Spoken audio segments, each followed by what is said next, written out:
Hello, white people. I came across an article about a guy who was in Wuhan, China, who came back into Boston in Massachusetts, and he had a runny nose and he tested positive for the Wuhan flu. Okay, folks, you can't test positive from the Wuhan flu unless you cough up a big giant booger from your lungs. They send it to a lab. It takes anywhere from 3 to 10 days to test. That's how you know.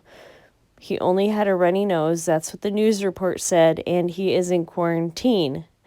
So I'm telling you, I think that this flu is just a bunch of bullshit. I'm not sure why China is in lockdown. I'm not sure why they airlifted people out of there or let people leave who were non-Chinese citizens. It doesn't make any sense to me. But it will. Something else is going on. China is protecting something. And we'll figure it out sooner or later because we always do. We're the best investigative force.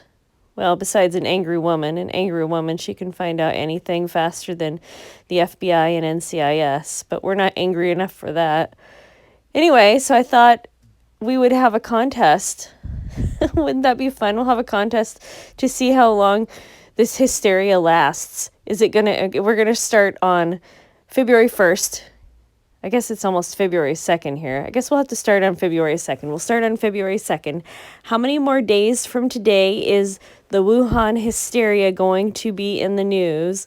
Let me know in the comments below, and I will send the winner who's in the continental United States. I'm sorry, everybody else.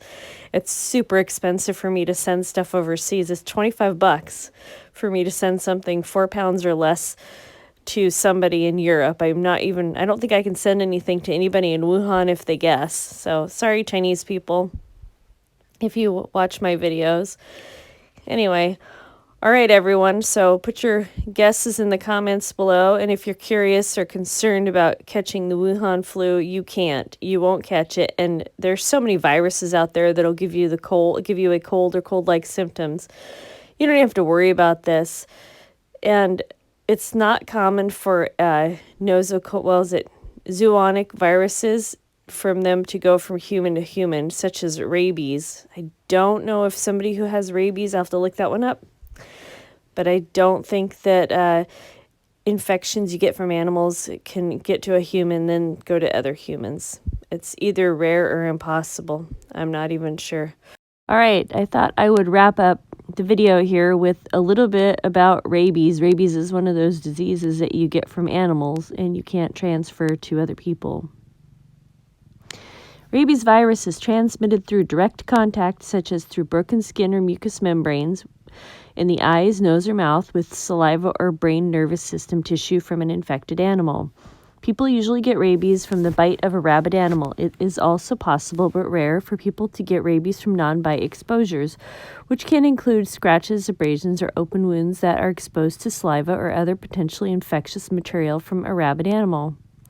Other types of contact, such as petting a rabid animal or contact with the blood, urine, or feces of a rabid animal, are not associated with risk for infection and are not considered to be exposure of concern for rabies. Other modes of transportation, aside from bites and scratches, are uncommon. Inhalation of aerolized rabies virus is one potential non-bite route for exposure, but except for laboratory workers, most people won't encounter an aerosol of rabies virus. Rabies transmission through corneal and solid organ transplants have been recorded. Wow, that's bad stuff. But they are also very rare. There have only been 2 known solid organ donor with rabies in the United States since 2008. Jeez. Wonder where they're getting those organs at. Many organ procurement organizations have added a screening question about rabies exposure to their procedures for evaluating the suitability of each donor.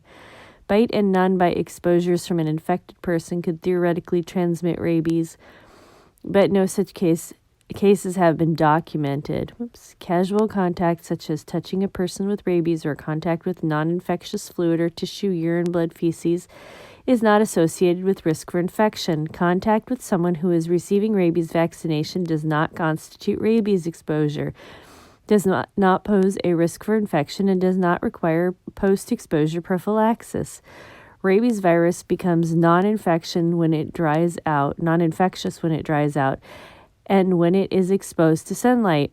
Different environmental conditions affect the rate at which the virus becomes inactive, but in general, if the material containing the virus is dry, the virus can be considered non-infectious. I think you get the gist of that.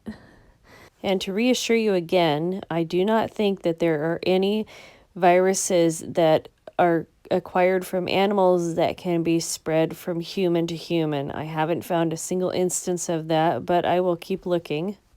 I did a little bit of reading about the AIDS virus. It's supposed to come from somebody who ate chimpanzees, and then they acquired the virus, and look at that. It's a gay man's disease. Huh. Oh, what a tangled web we weave when we practice to deceive. Remind you of anybody? Grabbler. All right, white people, thanks for listening.